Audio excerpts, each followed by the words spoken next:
Assalamualaikum warahmatullahi wabarakatuh. The Honorable Person, Director of EIN Madura, Mr. Muhammad Qasim MAG, the Honorable Mem Afifah Raihani, who is the lecturer of Speaking 3, and all of my dear comrades in arms. Okay, in advance, let me introduce myself first. My name is Imratul Soliha. I'm a student in English department in State Islamic Institute of Madura. Well, on this occasion, which coincides with the Day of National Education, I would like to convey a little about education, especially the freedom to learning. National Education Day is one of the very important days to be celebrated because on this National Education Day, we commemorate the struggle of an important figure. He is Ki Hajar Dewantara as the pioneer of the National Education Day. As we know, Ki Hajar Dewantara is a person who really cares about education and highly values of education. For that, it is for all of us to gain knowledge and make Ki Hajar Dewantara an example figure for us.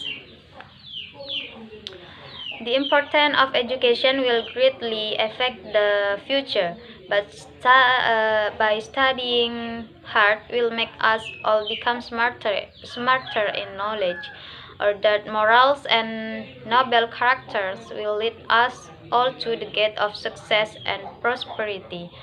All that can be achieved by studying and studying at any time. Well, there is a saying like this: never ought to learn. It means that there is no age limit in learning. Whoever he is or she is, whether children or parents, there are no restrictions. Please, anyone who wants to learn. There is even one hadith of the Prophet Muhammad sallallahu alaihi wasallam that says like seek knowledge even in China. It means that not only is there no age limit, but there is also no limitation of place.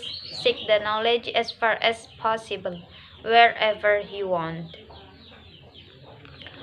Know that for everybody, people who are knowledgeable will be elevated by Allah. Then, how to get knowledge? Yes, of course, by studying. Therefore, keep on learning regardless of time, age, and place. While we still can, why not? In commemoration of the previous Education Day, the Minister of Education Nadiem Makarim, in his speech, said about independence in learning.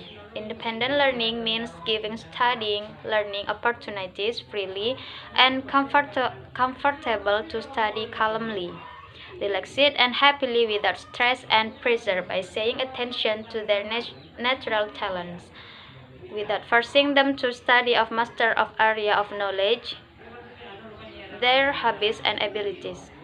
Thus, each of them grows and develops according to their potential and abilities, burdening children beyond their means in a despicable act, which is essentially the opposite of the spirit of independent learning.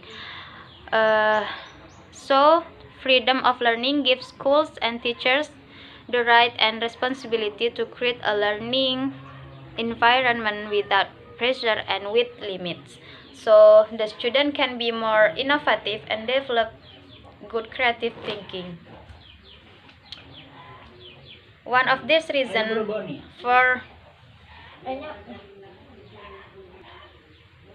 one of these reason for proposing freedom of learning in Indonesia is that the fund of that the teachers were busy handling so many administrative tasks that they forgot that those were not the major things they should do.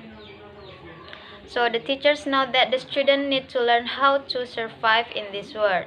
They also know that their students have different ways of learning, but they could not do more since they have to stick of the regulations. They have to keep adjusting with the everlasting change. But that's the fake. Indonesian teachers should follow various stakeholders.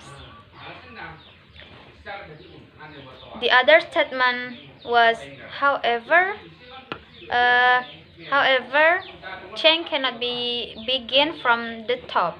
Everything begins and ends with teachers. Don't wait for permission. Don't wait for an instruction. Take the first step. Being a teacher myself, I agree 100% with this one. We have to start thinking that we have to humanize the human by giving the best education for them, both morally and academically. We have to create students who have good critical thinking, proper manners, and good morals as well. According to Nadiem Makarim, freedom of learning is also eliminating the national exam. I also agree with this point because the students have learned for 6 years, and at the end they will have 3 days of exam just to decide whether they pass the elementary school or not. The national exam may not really measure the learning, and uh, it's not meaningful for the students. Hopefully through freedom of learning in Indonesia, the next best generations will be critical thinkers and be more innovative. Okay, in this case there is clearly no pressure in learning. Everything in free in the sense that there is no certain pressure and without burdening students or people who want to learn. Well, the most important, keep learning regardless of age because you never ought to learn. Remember it, never ought to learn, and continue to seek knowledge even in China. Keep on spirit, guys. Thank you. Wassalamualaikum warahmatullahi wabarakatuh.